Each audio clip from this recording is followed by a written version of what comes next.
Hi guys, welcome back to my channel. Today I'm going to be doing a review wear test on the new Milani Screen Queen foundation. Now this foundation claims to be a luminous natural skin finish. It's been a while since Milani has launched a new foundation, so I feel like they really took their time with this, and I'm hoping it is a good foundation. Now you guys know that I do have oily skin, but as of lately I've been suffering for really dry cheeks, rosacea cheeks, and then everything else tends to be oily. So we're gonna put this to the test for both sides of the spectrum pretty much, because I mean, this is really, really dry, and then this is really, really oily. Just go ahead and get right into this review. So I actually already went ahead and moisturized with my Ultra Repair Cream by First Aid Beauty. So like always, I'm gonna be using a sponge on one side and a brush on the other side, and I'm going to begin with the foundation. I did purchase this at Ulta. This was, wait, I have the receipt right here. How much was this? $13.99. So, I mean, pretty standard for the drugstore.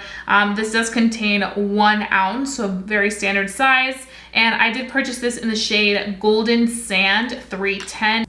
Okay, so we have that much product. It is a little bit runny. I'm gonna be taking the product. It feels very lightweight.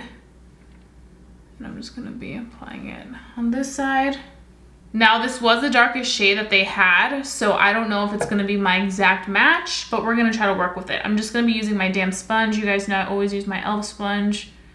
And I'm just gonna be applying this all over.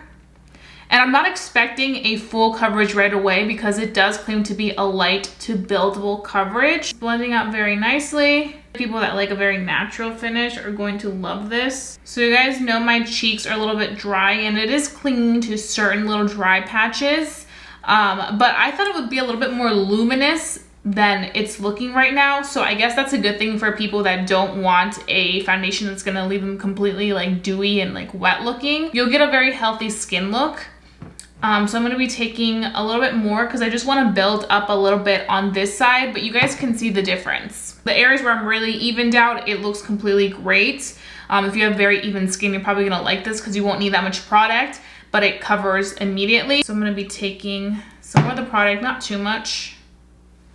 And I'm just gonna really target this middle part.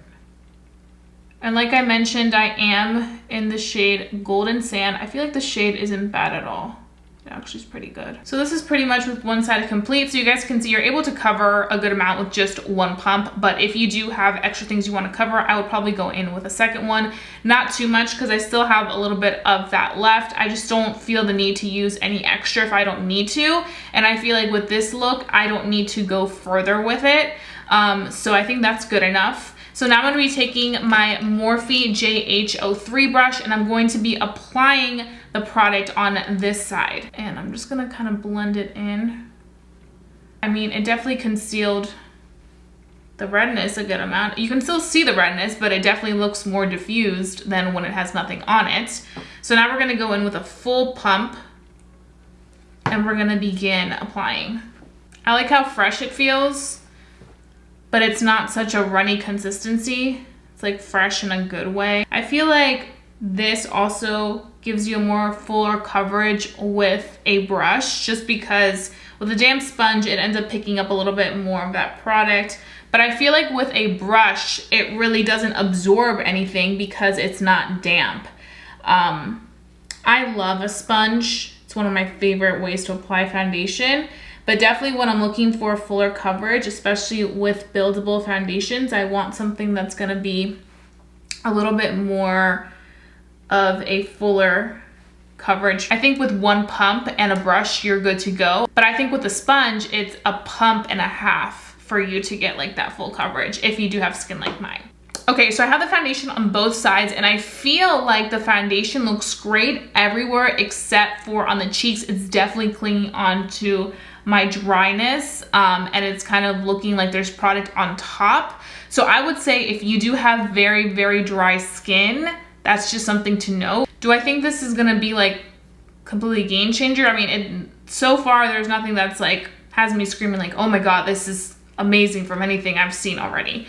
But I'm gonna go ahead and finish the rest of my makeup, and then I'm gonna come back and give you guys my very first impressions. Okay guys, so I am back. I just finished my entire face of makeup. All the details will be listed down below in my description box. But I am here to give you guys an update on the Milani Screen Queen foundation. Now I do have to say I still stand by the same thing, that I feel like my cheeks still look very patchy and flaky. And I'm gonna do a close-up so you guys can see what I'm talking about. I feel like when I was applying products like my blush and my highlight, I feel like it was kind of making the product separate and the foundation separate. I don't know if it was because of the pressure of the brush. I feel like because my cheeks are already dry, the foundation wasn't laying smooth over the cheeks. And to be honest, I'm expecting more from this foundation because it is claiming to be a luminous foundation. If it was claiming to be a normal foundation or matte foundation and I was putting it on top of my super dry cheeks, then I would be like, okay, that's my fault. Maybe as the day progresses, it will start to kind of sink into my skin and look more skin-like, which will definitely be something that I will appreciate. Right now it is 9:07 a.m. so we're getting a pretty early start. I'll be wearing this for a long day. I will be doing my midday check-in at some point, probably around 3 p.m. and then you guys will be seeing me for my final thoughts around 6 or 7 p.m. so I can really break this down for you guys and see if this is something that I would recommend. Guys, so I'm back right now. It is 3 p.m. I just want to come on here and give you guys a check-in of how this is looking. So it is looking pretty nice and in place in my cheek area where I do have that really bad dryness right now, and it's because my skin's dry. But like up here in the T-zone where I usually get oily, it is picking up a little bit of dew. It's nothing crazy, but I just feel like so far when it comes to like oil control, for me it's looking fine, which would be a really positive thing, you know, for the typical person that does have oily skin. It's really accentuating my texture in a way that I'm not the biggest fan of, but I'll come back at the end of the day with all my thoughts. So stay tuned. Okay guys, so I am back right now. It is 7:16 p.m. and I wanted to come on here to do my final thoughts. I have to say that I feel like this product, this Milani Screen Queen foundation right off the bat, because I know you guys are wondering, is not worth it for me. There's nothing special about it that is just like making me want to reuse it, or if I were to go back and I have experienced it and repurchase it, I probably wouldn't. I feel like it just didn't make my skin look the prettiest. Now I do have problematic skin with rosacea, texture, very dry, flaky cheeks right now, and it's just not working out for me. As for like the normal parts of my face, it didn't do anything different either. So I kind of got a taste of both worlds when I was trying this foundation. The only interesting thing that I did forget to mention in the beginning of this video was the whole situation of digital blue light filter. So that's pretty much similar to like the blue light lenses that you see when people wear those for like screen time. Now they have it for a foundation, like to protect your skin. To be honest, I feel like that's just another way to sell the product. I feel like the best bet for you to protect your skin from light, from screen, from anything is to wear always a sunscreen. I feel like if you're truly looking for protection, like you know that you're gonna be good to go, it's gonna come from a sunscreen and not just from a foundation. You know what I mean? And like a filter, like a digital blue light filter. And even so, with that situation, if it's supposed to be protecting your skin, you would have to reapply just how you would have to reapply sunscreen for it to be effective through the whole day. But I just feel like it was another way to, you know, sell the product and make it unique, give it something unique, because there are so many foundations out there.